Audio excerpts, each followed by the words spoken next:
today's review, we are going to be revisiting the Timex T80 because Timex just came out with a new reissue of their LCA digital watch, which I'm super excited about. I will be doing a review on that one within the next month, so make sure to stay tuned. So I figured now would be a great time to just do an updated review on the T80 and see how it's been over the past couple of months. So let's get right into it.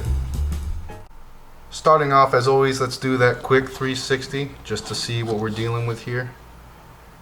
Very simple throughout the entire watch, but that in and of itself is also one of its charms and I think one of its main selling points. Looking at dimensions, we've got very delicate dimensions here, at least for my gorilla wrist. So for a diameter, we've got about 34 to 34.5 millimeters, and then case thickness right at 10 millimeters. So fantastic, very thin. For weight, we're looking at 53 grams, so just slightly heavier than the Timex Atlantis that I just recently reviewed. And here is the wrist shot of the T80 on my gorilla wrist. I don't care if it looks ridiculous on me, I still think it's super fun, and it'll look great on most people just because of how simple and classy it is. This is really a timeless design as far as digital watches go. Now just a quick look at the functions and features. Starting off, we've got alarm, stopwatch, and back to main time with your main time and calendar data. Very simple. You've got 30 meters of water resistance, so obviously not a dive watch. I mean, you're not going to be wearing this for really rough and tough type environments. Although, as far as Timexes go, you know, most of them really can survive that. But I'm saying in particular because this is more of a stylish, delicate timepiece, I wouldn't recommend that. And of course, the phenomenal Indiglow, which I'll go ahead and show you that right now. There's the Indiglow. Fantastic. I absolutely love Timex's Indiglow.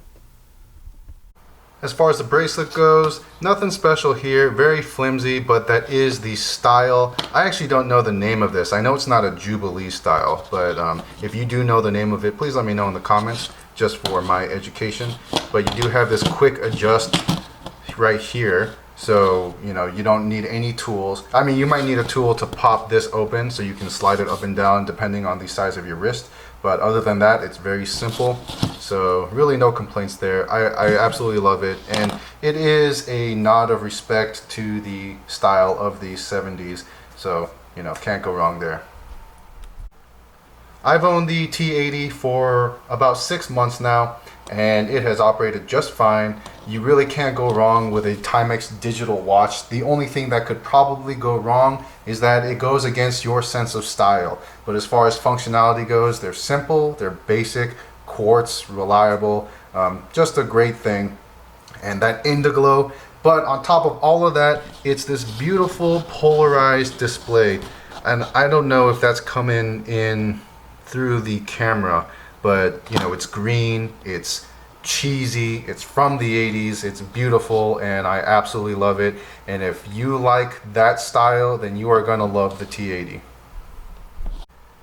At a price point of $65 on the Timex website, I think that's a reasonable deal. You are spending more for the title of retro, or you know, maybe even vintage style, if that's what you want to call it.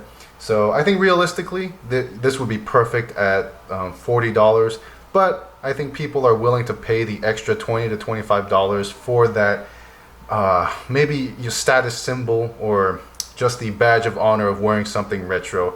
So, you know, $65 I think is perfectly reasonable, but any more than that, I would say don't buy it. Unfortunately, the T80 is always out of stock. It's quite difficult. Well, I don't know. You might be better at finding stuff, but for me, I was very lucky to get my hands on this one. So if you do see one available and you want to get it, I say make sure to get your hands on it before they run out, because for some reason Timex just doesn't put out a lot in stock and people just buy them up. So that's all I gotta say. Long story short, I do very much like it. You know, there's definitely better options out there as far as the price and practicality, but if you like this, then you can't go wrong with it. And again, this was just a quick update and also to prepare you guys for my upcoming review of the new LCA reissued model. So make sure to stay tuned for that. It should be coming out, you know, within the next 2 or 3 weeks. Who knows, maybe even next week. But yeah, that's all I gotta say for now. I hope that this video helps you with your next watch purchase. Thanks for watching, and I'll catch you guys later. Bye.